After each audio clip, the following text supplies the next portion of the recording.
Hello, मेरा नाम है कुनिका और आज हम बात कर रहे हैं लाइपोसर्जरी के बारे में। नमस्ते सर। नमस्ते। सर, अगर कोई पेशेंट लंबे समय से कोई बीमारी की दवाई ले रहा हो और अगर उसको सर्जरी करवानी है तो उन मेडिसिन का कैसे अपन कर सकते हैं, मैनेज कर सकते हैं? लाइपोसक्शन सर्जरी कराना है किसी को और साथ में किसी बीमारी के लिए वो दवाइयां ले रहे हैं, तो जिस बीमारी के लिए वो दवाइयां ले रहे हैं, जिस डॉक्टर से वो दवाइयां ले रहे हैं, उन्हें सबसे पहले उस डॉक्टर से परमिशन लेनी होगी। मैं एग्जांपल देता हूं आपको। सपोज किसी को हाइपरटेंशन है, ब्लड प्रेशर की बीमारी है या डायबिटीज है और वो उसके लिए कुछ दवाइयां ले रहे हैं।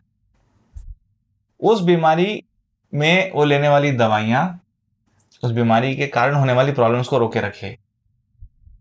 लाइपोसक्शन अब एक नई मुसीबत आ गई शरीर पे। क्या वो डॉक्टर अग्री करते हैं कि आप लाइपोसक्शन कराओ? आप बीपी की दवाइयां ले रहे हो, क्या आपका बीपी अंडर कंट्रोल है?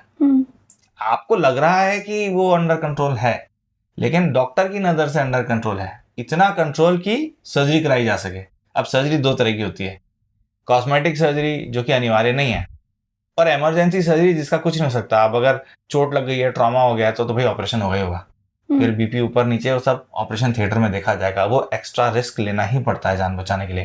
लेकिन कॉस्मेटिक सर्जरी जान बचाने के लिए नहीं की जा रही, उसमें एक्स्ट्रा रिस्क लेने वाली संभावना नहीं होती। अगर आपके फिजिशियन जिनसे आप पहले से मेडिकेशन ले रहे हो वो आपको कहते हैं कि आप ये सर्जरी करवा सकते हो, तो ही आप सर्जरी के लिए आगे जाओगे।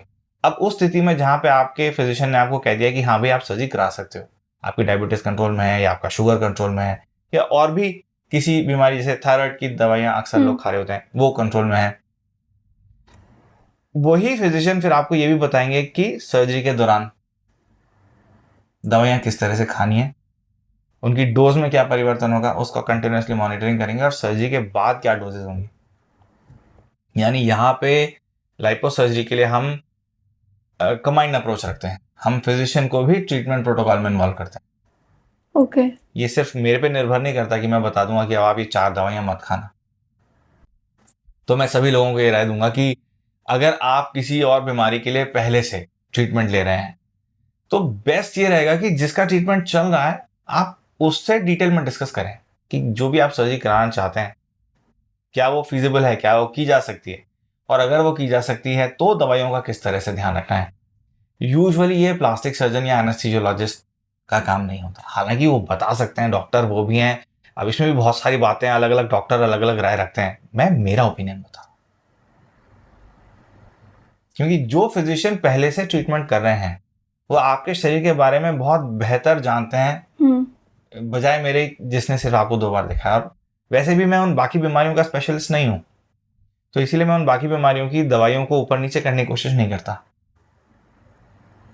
बेस्ट ये रहता है कि वो ट्रीटिंग फिजिशियन ही उसको टैकल करें।